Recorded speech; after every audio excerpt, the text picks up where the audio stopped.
안녕하세요. 행복씨앗입니다. 오늘도 시장을 정리하면서 하루를 마무리하는 시간을 가져볼까 합니다. 오늘 우리 시장은 시장에서 일단 거래도 별로 없고 움직임도 그렇게 크지 않은 거의 보합권에서 움직였습니다.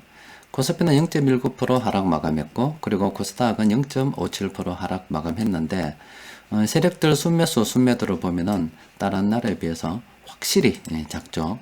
이를 차트를 통해서 좀 더 확인해 보면은 현재 우리 코스피 지수가 그렇게 상승하는 것도 아니고 떨어지는 것도 아닌 어중간한 상태에 놓여 있습니다. 그러니까 이것도 아니고 저것도 아닙니다. 자, 왜 그런가 하면은 한 며칠 전에 연준 4월달 FOMC 의사록이 공개가 됐습니다. 또 그리고 다음 주쯤이면 다음 주 24, 25, 26 요때도 연준 위원들이 연설을 합니다. 그런데 지난달 FOMC 의사록을 볼 때 이 테이퍼링 관련해서 신호가 나왔잖아요.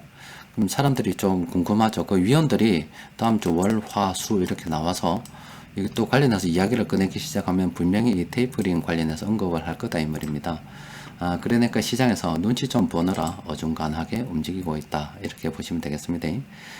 그런데 솔직히 말씀드려서 이 금리 인상에 대해서 우리가 크게 걱정할 사안이 아닙니다. 이게 왜 그러냐면은 일단 미국 기준금리 좀 보도록 합시다. 이게 미국 기준금리입니다.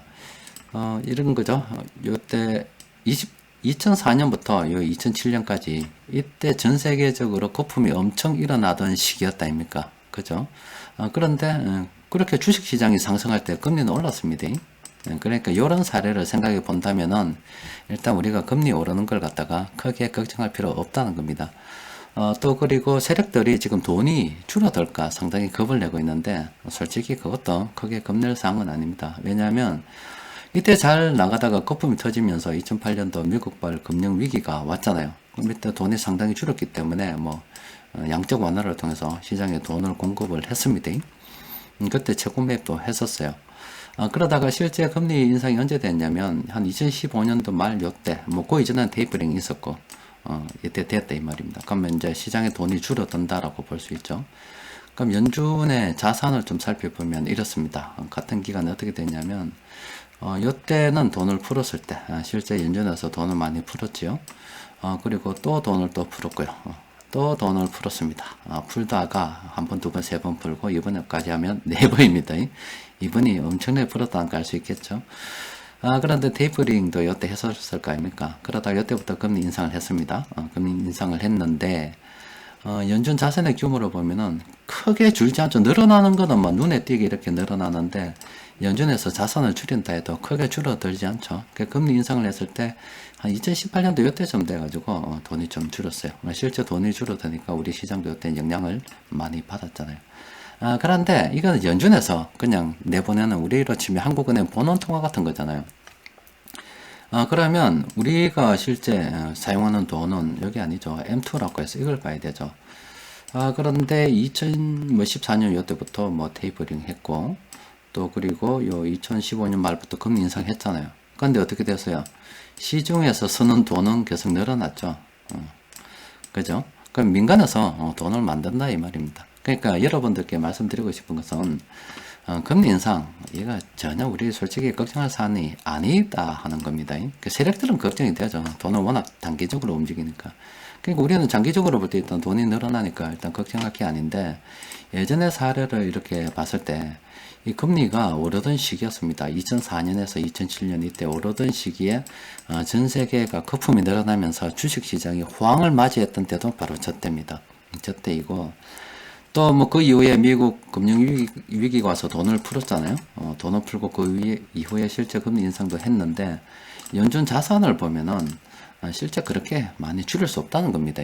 돈이 늘어났다 쑥쑥 늘어나요. 쑥쑥 늘어나는데 줄일 때는 실제 그렇게 많이 못 줄인다는 것과 또 그리고 우리가 실제 사용하는 돈은 이게 아니라 이겁니다. 이거 M2죠. 민간에서 쓰는 늘어나는 돈 이게 진짜 우리가 쓰는 돈이잖아요. 이거는 줄어든 역사가 없습니다. 그러니까 돈이 줄어들 거라는 그 우려 솔직히 이거를 보면 사실 의미가 없잖아요. 돈이 언제 줄어들었냐고 또 금리가 인상될 거라는 우려 솔직히 그렇게 걱정할 만한 사안은 아니다 이렇게 생각할 수가 있습니다. 그런데 그런 건 있죠. 금리가 인상이 될 때 이 돈의 상당 부분은 이 부채입니다. 부채이기 때문에 금리 인상 이꼴 파산 증가라고 해서 파산의 위험에 대해서는 좀 생각을 해봐야 되죠. 유동성이 좀 딸리는 분들은 여기 진짜 우리 어려운 거지. 금리 인상을 해서 막연하게 돈이 줄어들 것 같다는 것은 여러 가지 자료들을 놓고 볼 때 설득력이 없습니다. 그냥 걔들이 공매도 세력들이 그냥 장난치는 거라고 보면 돼요. 그럼 실질적으로 우리한테 영향을 미치는 거는 일단 투자의 관점에서는 뭐 금리 인상 하던가 말던가 또 그리고 또 뭐 그에 따라서 시장이 출렁거리던가 말던가 전혀 신경 쓰지 말고 우리는 사면 돼요. 그거고 이 개인적으로 이거는 각자가 대처해야 될 부분인데 바로 이 돈의 상당 부분이 부채고 금리 인상이 되면 실제 은행 금리가 올라가서 대출 이자 더 내라고 하니까 이 유동성 관리를 좀 잘 해야 되겠죠. 이 정도면 주의하면 되고 또 이 파산의 증가라고 하는 것은 또 이런 게 있죠. 우리 주식 시장은 좀 희한한 게 사람들이 부동산만 어떤 빚내서 산다고 생각하면 절대 안 됩니다. 이 주식도 빚내서 사는 사람들이 엄청 많아요. 그럼 이 파산의 증가가 수요와 공급의 법칙에 영향을 미칠 수가 있습니다. 일단 부동산에서 파산이 증가한다는 것은 부동산 매물이 넘을 수가 있죠. 정부에서 아무리 세금 올린다고 해도 안 내놨잖아요. 안 내놨는데 그건 견딜만 하니까 그런 거죠. 지금 금리도 낮고 하니까. 그런데 실제 금리가 높아지면 정부에서 팔지 말라 해도 내놔 겁니다. 그러니까 이 부동산 시장 쪽으로 영향을 미칠 수가 있다는 거고 이 주식 시장이 또 문제가 될 수 있어요. 사람들이 그러지 말라고 해도 빚내서 주식 사는 사람들 엄청 많이 있습니다.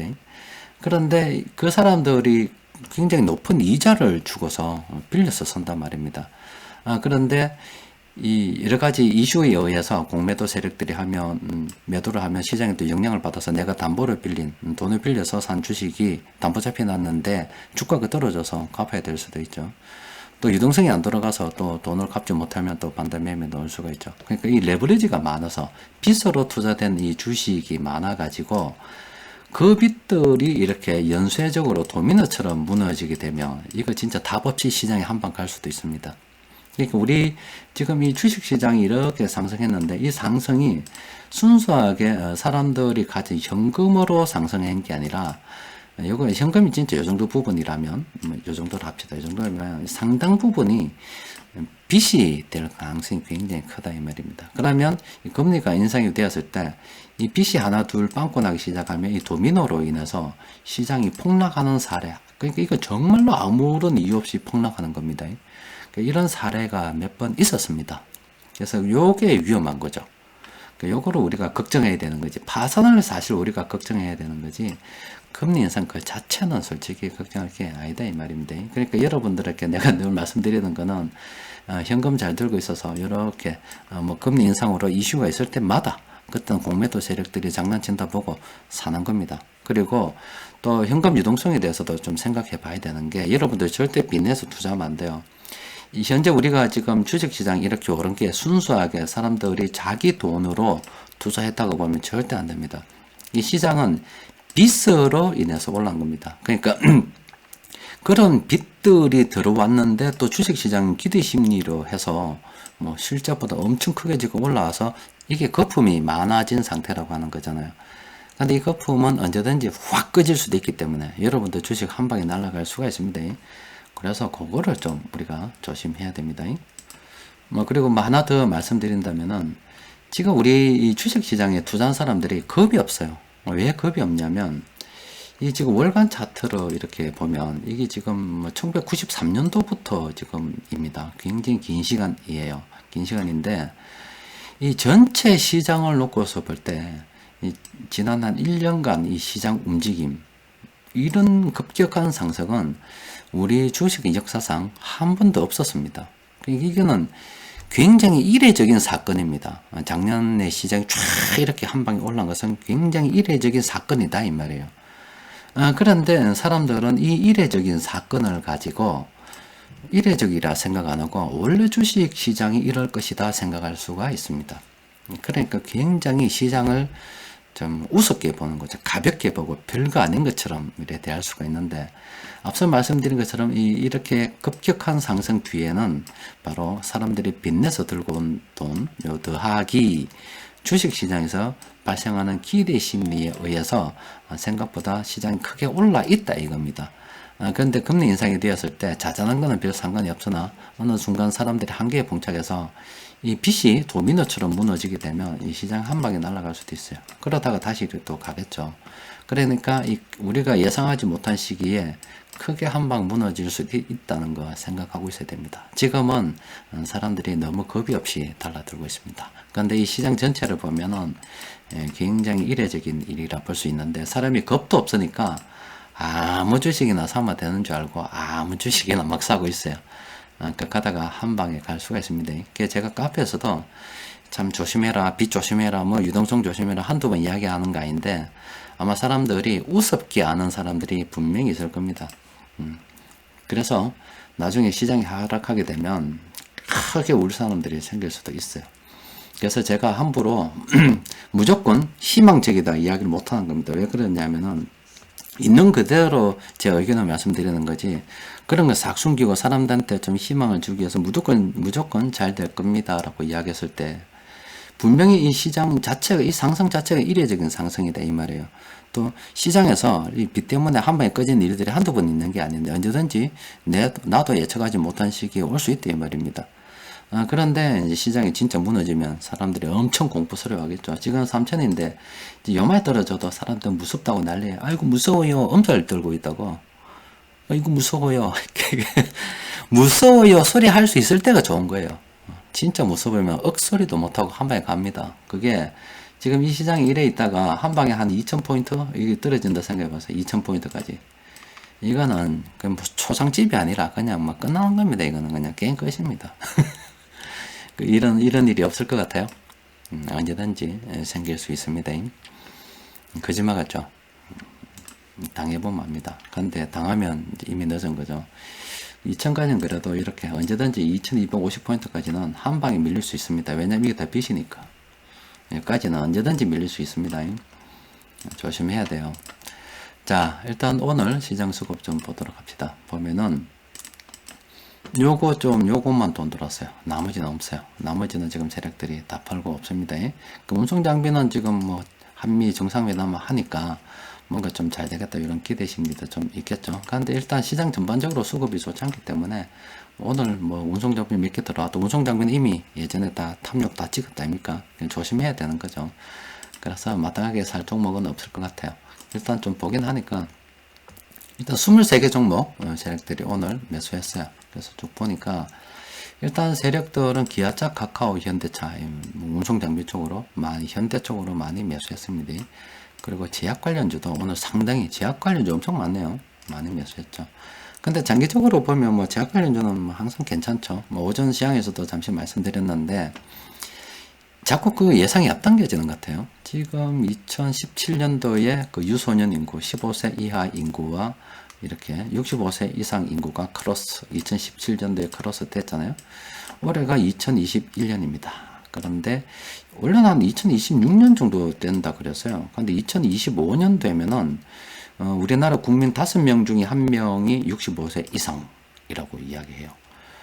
그럼 이거 엄청난 거죠. 또 그리고 이제 자꾸 노인 인구가 이렇게 자꾸 늘어날 수밖에 없는데 그러면은 이거는 저는 지금 5명 중에 1명인 이 현상을 지금 2025년에 일어난다는 이 현상을 저는 언제 봤냐면 진짜 요 현상을 정확하게 언제 봤냐면 요렇게 봤어요. 2006년도에 봤습니다. 지금으로부터 한 15년부터 됐죠. 2006년도에 봤습니다. 제 고향에 가니까 그때 인구가 제 고향이 좀 작은 군이라서 인구가 5만 명이었어요. 5만 명. 인구 5만 명 중에 1만 명이 65세 이상이고 나머지 4만 명이 이제 그 아래죠. 그리고 이미 요거는 지금 우리나라 2025년 요 사회가 요 제 고향의 2006년 모습이었대요, 말이죠. 2006년도 그때 제 고향에 저는 그 이후에도 자주 갔는데 그때 보니까 제가 어릴 때 다니던 이 초등학교가 좀 번화가라고 있어요. 면 사무소. 그렇게 크지도 않습니다. 쪼매난 면 사무소 이렇게 쭉 돌아다니 보니까 이 길 옆에 있는 길 옆에 있는 요 상점들은 대부분이 다 뭐냐면 약국과 병원입니다. 진짜로. 약국과 병원이 요 다 있어요. 요 다 있어요. 약국과 병원이 길 옆에 다 있는 게 약국과 병원입니다. 그냥 20%가 노인일 때, 5명 중에 1명이 노인일 때 그렇더라고. 그래서 의약품주 괜찮다라고 그때도 계속 생각했죠.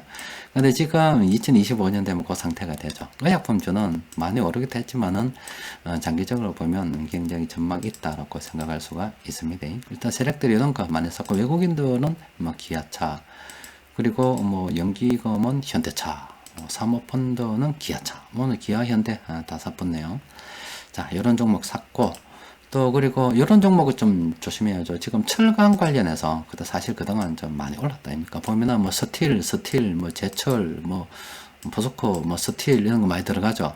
세아제강, 스틸 이런 거 들어간다 아닙니까? 스틸 들어가죠. 이런 것들 철강 그동안 좀 많이 올랐습니다. 지금 철강 가격도 많이 올랐다고 말씀드렸잖아요. 또 지금 들어가기도 좀 그렇죠. 그냥 선택해야 되는 시점이죠. 물론 장기적으로 뭐 더 가겠죠. 가는데 좀 끊어먹고 좀 기다렸다가 뭐 가야 될 건가, 아니면 수남에 좀 해야 될 건가, 요거는 자신의 자금 상황에 따라서 생각을 해봐야죠. 하여튼 요게 다 또 뭐 소개해 드릴 수는 없지만, 이런 종목들 지금 단기적으로 좀 너무 많이 올랐기 때문에 조심해야 됩니다. 자, 그리고 오늘 세력들이 산 종목들 중에서 대부분이 다 지금 참모들은 이미 좋은 가격에 매수해서 팔아먹고 있는 그런 상황입니다. 그나마 좀 이래 좀 남은 게 요거예요. 요거 몇 개 없죠. 요것도 보면은 뭐 가끔 나왔던 종목들이라서 눈에 보이는 종목들이 있죠. 이미 우리가 매수했던 종목들도 있습니다. 그래서 요거는 뭐 그래도 혹시 좀 괜찮은가 싶어서 제가 주말에 한 번 더 살펴는 보겠습니다. 그래도 뭐 괜찮다 그러면 월요일날 수급 분석 시간에 제가 올려드리도록 할게요. 여튼 뭐 금리 인상 사람들이 많이 겁내고 있습니다. 그런데 이 지난 사례 쭉 보여드리니까 뭐 솔직히 그렇게 뭐 걱정할 사안이 아니다라는 거 우리가 충분히 느낄 수 있겠죠. 진짜 우리가 조심해야 되는 거는 바로 이 파산이 증가하는 겁니다. 또 그리고 여러분들 이 뭐 시장 이제 뭐 주린이 계산하는데 주린이들 똑바로 들으세요. 지금 현재 여러분들이 경험하고 있는 이 시장은 우리나라 주식시장 역사상 한 번도 없었어요. 한 번도 없었습니다. 이걸 가지고 마치 보편적인 현상으로 생각하면 큰일 납니다. 한 방에 날아갈 수가 있어요. 주식시장은 아무런 아무런 이야기거리가 없어도 그냥 한 방에 무너질 수가 있습니다. 어떤 임계점이 도달하면 그냥 한 방에 무너져요. 그 임계점이란 게 돈을 사람들이 빌릴 수 없을 때 한 방에 무너집니다. 그런데 지금 이 시장 안에 레버리지 빚내서 엄청 사람들이 들어왔고, 그 레버리지에다가 또 플러스해서 주식시장의 이 심리가 앞으로 더 잘 될 것이라는 심리가 뒷받침돼 가지고 시장이 이래 올라 있습니다. 그런데 뭐 이렇게 앞서 말씀드린 것처럼 뭐 쪼개 여기 떨어졌다고 아이고 무서워요 하고 난린데, 요거 있죠, 요거. 아이고 무서워요 하고 지금 난리에요. 요거 떨어졌다고 엄살을 응가 들어샀는데 진짜 당해보세요. 이게 한 방에 이렇게 내려가면 죽습니다. 이렇게 여기까지 2250포인트까지 여기까지 한번 떨어져 보면은 진짜 이게 주식시장이 얼마나 무서운 건지, 왜 사람들이 주식시장을 무서워하는 건지 알 겁니다. 여러분들 지금 계좌에 지금 보니까 몇 천만씩 벌었다고 기분 좋다, 아니면 뭐 것에 좀 빼먹고 이런 사람들 많죠. 그리고 시장이 좀 떨어지고 나면 싼 맛을 좀 더 사고 뭐 이렇게 오르면 금방 또 오르고 이렇게 참 기분이 좋죠. 그간 벌었던 돈 있죠. 한 방에 진짜 순식간에 한 며칠 사이에 다 까먹고 마이너스로 가는 거. 지난 이 몇 년 사이, 1년 사이에 내가 차곡차곡 모아서 몇 천만 원 벌었는데, 그거를 불과 2, 3일 사이에, 아니면 4월 사이에, 생각 미처 팔 틈도 없이 마이너스로 툭 떨어져 보면 허탈합니다. 그동안 내 번 돈 다 날아가는 거예요. 그때 써야 위험분산이니 뭐 여러 가지 막 생각이 들죠. 근데 이미 웃잖아. 차가 더 나쁘죠. 주식 투자 그래서 어려운 겁니다. 자만심을 가지는 순간 게임 끝입니다. 중국이 저렇게 까불다가 지금 미국한테 얻어 터지는 게 그 자만심 때문에 터지는 거예요. 이 주식 시장도 저도 항상 말씀드리죠. 카페에서 내가 겸손하지 않고 여러 가지 정부에서 나온 자료, 여러 가지 자료들을 갖다가 객관적으로 살펴보고 공부를 갖다가 할 때, 그때 나는 계속 주식 투자하는 건데, 어느 날 자료 살펴보는 게 귀찮고 타성으로 뭔가 하려고 할 때 나는 주식시장 떠나야 된다라는 말씀을 드린 적이 있습니다. 실제 저는 그래 떠날 겁니다. 아직 저는 공부하고 있습니다. 그리고 카페에서 한 번씩 보면 여러분들 듣기 싫은 이야기도 해주죠. 왜냐하면 앞으로 인구 구조가 어떻고 뭐 쭉 이야기를 해줍니다. 대비하라고 그렇게 하는 겁니다. 그런데 어떻게 여러분들한테 다 듣기 좋은 소리만 해줘요. 있는 사실을 그대로 찍어주고 최악의 경우를 항상 상정하고 들어가야죠. 그게 안타깝죠. 지금 우리나라 국민들 중에서 귀 막고 안 들으려고 하는 국민들 엄청 많습니다. 제 장담합니다. 걔들 나중에 크게 늙어서 고생할 겁니다. 여러분들께서도 현금 보유 절대 우습게 생각하지 말고 꼭 지키시기 바랍니다. 위험하다는 걸 알아야 돼요. 자, 오늘은 여기까지 정리하겠습니다. 주말 잘 보내세요.